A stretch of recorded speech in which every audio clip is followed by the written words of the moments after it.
Hey yo, thanks for tuning in to The Source, your source for celebrity news. Check this out. Blueface knows that inflation is hitting everybody's pockets pretty hard and that the holidays are right around the corner and you might need a little extra cash. So he's offering you, yes you, a job opportunity because recently he jumped on Twitter and posted a help wanted ad because he's in the market for a new assistant to answer his phone. Blueface said, quote, "I'm hiring right now. Who want to answer my phone for me? Good pay, $1K a week," end quote. Now, Blueface only said that the person had to answer the phone and he didn't specify any of the duties that his new assistant might have to do. What's that? $1,000 a week times 52 weeks, $52,000 a year. That's not bad if all you have to do is answer the phones. But I'm telling you, if you go and try to work for Blueface, you better ask for some hazard pay and some medical insurance because between working with him, Jaden Alexis, and Krishan Rock, that's a very hazardous workplace. And I mean, even as an innocent bystander, you probably gonna end up with like 2-3 black eyes per week. Listen, let me know in the comments, would you go work for Blueface and answer his phones for like $1,000 a week? Let me know in the comments, and while you're down there leaving a comment, be sure to like and subscribe to the channel. Now, check this out. DJ Akademiks has come out and said that P. Diddy done tried to set him up and backdoor him like he allegedly did with Tupac. Check this out. Yo, real talk, I think Diddy tried to line me on some Tupac shit. Like, yo, real talk. Like, I think Diddy tried to pock me. Like, this shit was crazy. Yo, I can't wait to tell you all the truth. So, the other night, Diddy out here doing some you know what I mean? Like, whatever. So, anyway, we trying to find somewhere to go. They say, yo, Cole come in and say, yo, Diddy sent a personal invite for a big act to come pull up with him. And I'm like, Yo, I heard about a back door, but it sounded like a front door type of thing. Like, yo, this is mad direct. Like, yo, tell Playboy to come party with me. Like, hold on now. Like, hold on now. You get what I mean? So I'm kind of pre in the movements, and I'm like, okay, he want me to come link him. I said, I know what this is. Listen, I was born tonight, just not last night. I know what's going to happen. What really going to happen is this. I'm going to show up. And all of a sudden, out of the sprinter that Diddy is in, you're going to get a flexible little body fish like Saucy Santana jumping out, just moving wacky on me.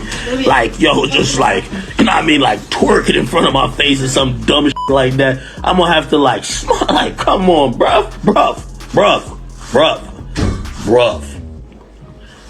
Or I'm going to pull up thinking we about to pop some Ciroc, some De Leon. I'm thinking it's about to be sweet.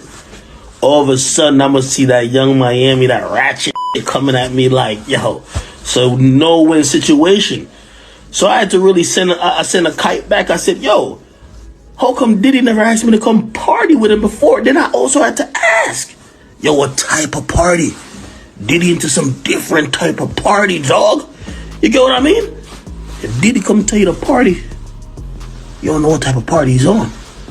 So, I'm really preying to him like, yo, Diddy want to party with me? Yo, what type of party? First of all, what type of party? What type of party we doing? Okay, are we partying or are we just yo? All I'm just trying to tell y'all, it seemed like it's like a backdoor thing. So you know what I mean? I'm like, yo, I'm already out of the country. Yo, he told me, he's like, yo, tell Playboy to come holler at me. We could party. Playboy? Hold on now.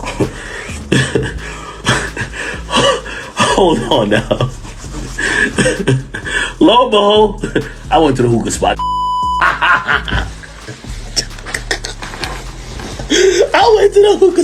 I said that. I couldn't go. I'm like, yo, it gonna be one of them Diddy party where Diddy be like, yo, how you feeling, daddy? Like, nah, brother, don't call me daddy. No daddy around here. No puff, no daddy, no none of that. You know what I'm saying? Nah, I ain't going to no party. Hell nah. I thought it was a setup to keep it real.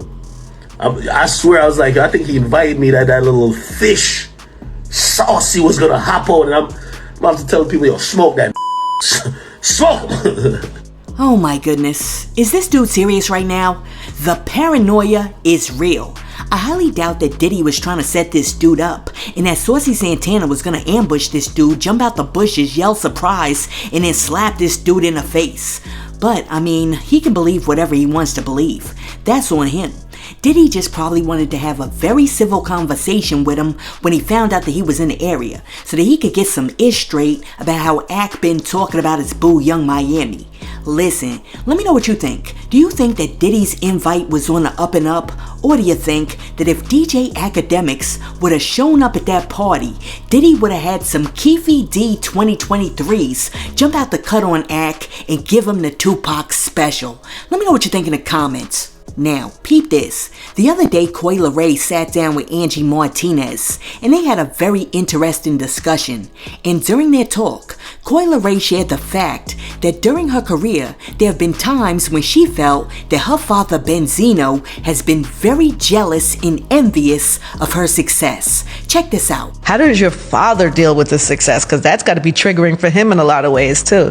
Triggering, or maybe he's just proud. You know, at first it was rocky because I felt like he couldn't handle my success. I felt like it did come from an envious place, which is okay because he's human and it's fine. But I felt like, you know, he still wants, like, he's one of those people that feels like, yo, like, I still have a story to tell. You know, I still feel like something, I have to say something. Like, no, he's like, I have to say something. Like, he's one of those people like, let me at him. Well, Benzino was not pleased nor entertained by his daughter's conversation with Angie Ma, and he responded by jumping on Instagram, calling Cap, and saying, quote, "This has to be the most ridiculous ish I've ever heard in my life on earth. How the F can I be envious towards someone I raised, nurtured, provided for, influenced, and love very dearly? This industry and the internet have completely messed up the minds of this young generation. I'm tired of her pushing this false narrative about who I am and what I've done as a father.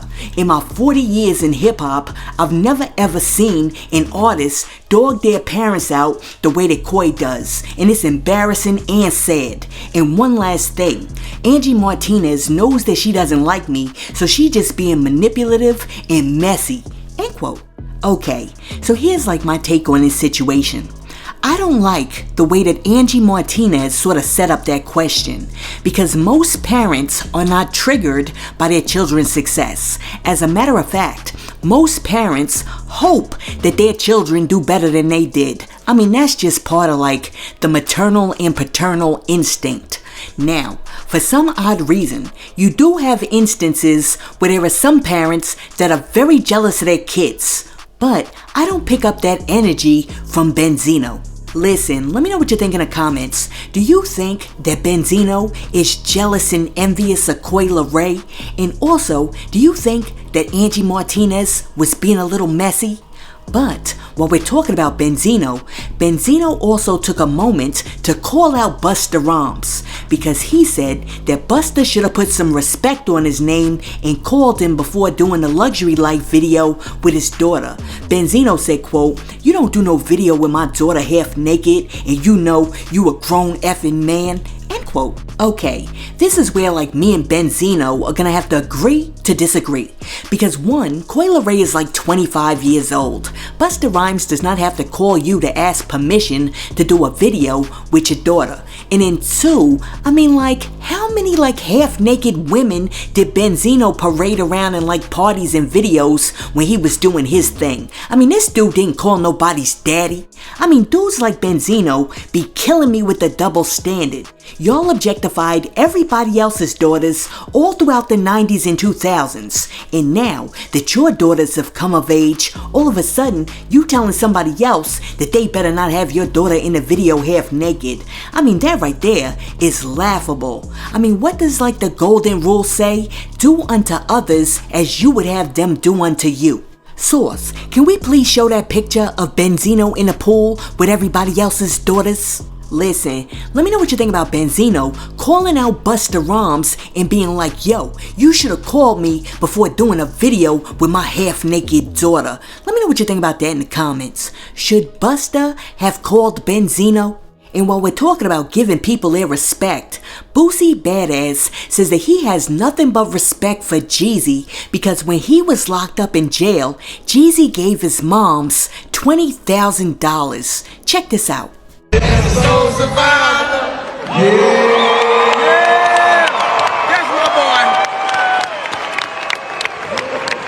That's my boy, Jeezy. They gave me $20,000 when I was in jail. I'll never forget it. They gave my mama $20,000. $20,000 when I was in jail. Cash? Boy, that yo. All blues. All blues. And they gave my mama $20,000. I'll never forget it. I'm a Jeezy fan for life. I was in jail, he gave my mama $20,000. All blue. He wouldn't sign to her and give me nothing. I'll never forget. Oh wow, I think it was very nice and thoughtful of Jeezy to hit Boosie's mom off with $20K when he was locked up. And I mean, his benevolence is a great example of how we should hold each other down as a community. Shout out to Jeezy for the philanthropy. But let me say this, I said it when Gerard Carmichael tried it, and I'ma say it again to Boosie, because he ain't getting no pass just because I like him. You can do chinchilla with shirt with no chinchilla, but you can never do chinchilla with no shirt. Come on, Boosie. I expect better. Listen, let me know what you think about Jeezy hitting Boosie's mom off with $20K when he was locked up. Now, peep this. Many people, including me, did not know that Nas auditioned for the movie Paid in Full, which was executive produced by Dame Dash and Jay-Z before the whole Nas-Jay-Z beef jumped off and Nas eventually ethered Hove. Perhaps that's because Damon Hove decided to cast Cameron in the Puerto Rico instead of Nas. Let's take a look at Nas's audition. Yo, you H, right? Yeah, what's up? Yo, this the new 450? Yo, this shit got the dual gold rims with the gold insignia up front. Got the 12 on the hood, right? Yeah, you living, nigga. Yeah, you living. That's what I'm talking about, nigga. Damn, you that one. Yo, you know why that's so amazing to watch? Because had Nas gotten a part and Cameron didn't, that means that Nas and Jay-Z's whole relationship would have been different, and the whole Nas-Jay-Z back and forth beef might not have happened, thus changing the entire course and trajectory of hip-hop. I mean, can you imagine? No Takeover, no Super Ugly, no Ether. I mean, that right there is crazy. But while we're talking about like the possible changes that could have occurred in hip-hop, somebody recently asked Maino if he had it his way and he could change anything about the rap game today, what would it be? And Maino said he wouldn't change a thing. Check this out. If you feel like you could change anything in today's rap game, like, what would you change? I really wouldn't change the game because the opportunity is greater than the problem, meaning the rap game done did so much for so many people, right? It created so many avenues of revenue for so many black and brown, you know, male and female for us for years. So I don't want to change it, you know what I mean? If it's music that I don't fuck with, I just don't fuck with that music. I don't complain about it. You understand? You got any kids? I got 2. Do they listen to drill music? Absolutely. I fuck with drill music. I ain't got no problem with drill. I fuck with the drill artists. I ain't one of them niggas that talk about the music in a negative way. If it's music that I don't personally fuck with it, then I just don't personally fuck with it. I don't complain about it. You understand? Like, everybody, music is like sneakers. You go in a sneaker store, you buy the sneaker that you want. Exactly. You buy the sneaker that applies to you. If you don't fuck with some shit, then that's some shit that you don't buy. That's it. Listen, I agree with Maino that there are a whole lot more opportunities in hip-hop today than there used to be back in the day. And he almost got me with that sneaker analogy. But then I thought about it and I was like, no, because if I walk into the sneaker store and like every time like a young girl puts on that sneaker, she starts morphing into a hoe. And every time like a young guy puts on his sneaker, he starts like acting like a brazen thug who's like shooting people up in the streets. I might have a problem with those sneakers. And as far as like the concept goes of like, if you don't like the music, just don't listen to it, that's like me saying if you don't like crack, just don't smoke it. The problem with that thinking is that it ignores the fact that today's hip-hop music is having an adverse effect on the youth, which in turn has an adverse effect on society. And this generation's celebration of 304 culture and prison culture is normalizing negative behaviors that extend far beyond the music. And if left unchecked and nobody complains, the poisonous, toxic, unfruitful seeds that are being planted in certain sectors of today's rap music can and will grow into weeds that eventually ruin the entirety of hip-hop culture. Because as the Bible says, a little leaven leavens the whole lump. And I know, somebody's gonna come in the comment section like, Sauce, you're so extra. I know. Listen, let me know what you think about Maino saying he would not change one thing about today's hip-hop, and also saying if you don't like the music, just don't listen to it. Let me know what you think about that in the comments. And hey yo, thanks for tuning in to Celeb Sauce, your source for celebrity news. Be sure to like and subscribe to the channel. Peace.